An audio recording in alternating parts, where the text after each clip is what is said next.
O Evangelho segundo o Espiritismo fica pronto em torno de 1864.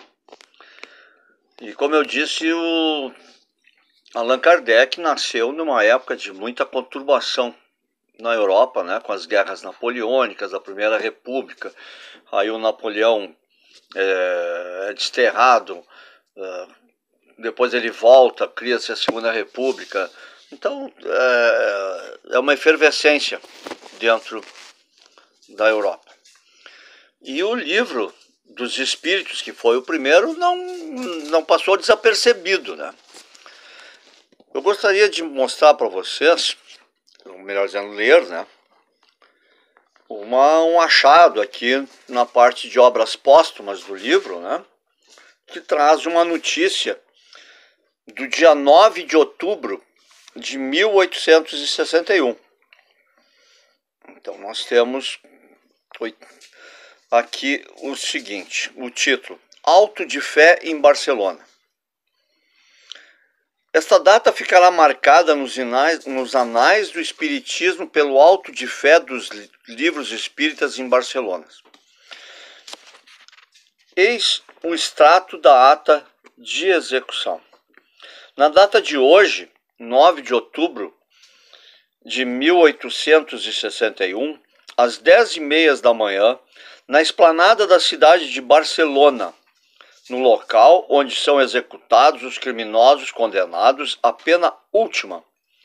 Por ordem do bispo dessa cidade, foram queimados 300 volumes e brochuras sobre o Espiritismo, a saber, o Livro dos Espíritos por Allan Kardec, e etc. Então esse fato dá uma repercussão, os jornais, haviam jornais que eram não de filosofia espírita, mas olhavam o espiritismo como algo que estava se afirmando, outros eram totalmente críticos. Então isso houve uma mexida dentro do clero na igreja. Mexeu com a igreja isso.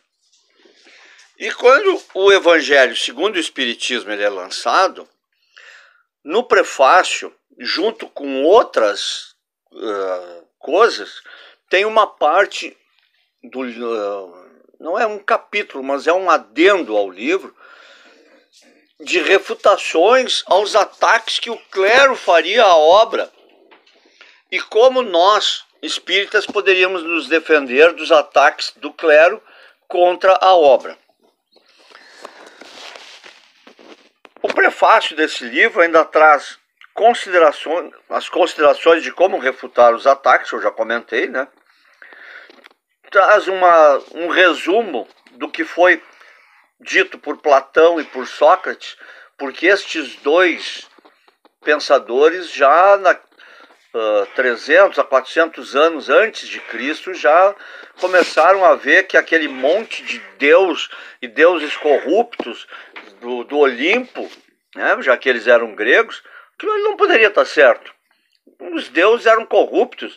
Se eu tenho a história várias delas, né, em que a própria guerra de Troia começa por uma disputa de deuses, né? Uma deusa não foi convidada, a deusa da confusão não foi convidada, e a deusa da confusão então vai lá e bota uma maçã de ouro perfeita, e só a mulher mais bonita seria a dona. E aí as deusas mais bonitas brigam, a mulher de Zeus, a Afrodite e mais uma terceira, que me falta o nome agora, brigam pela maçã.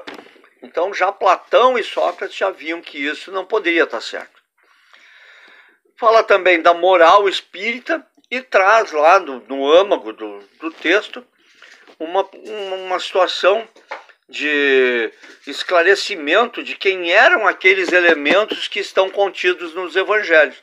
Quem era o sacerdote, o que era um publicano, o que era o sacerdote, enfim, toda aquela estrutura social de Jerusalém, de Israel, da época do nascimento de Cristo até a sua morte, ela é explicada para que as pessoas possam entender melhor o texto. Mais uma vez eu me alonguei, né?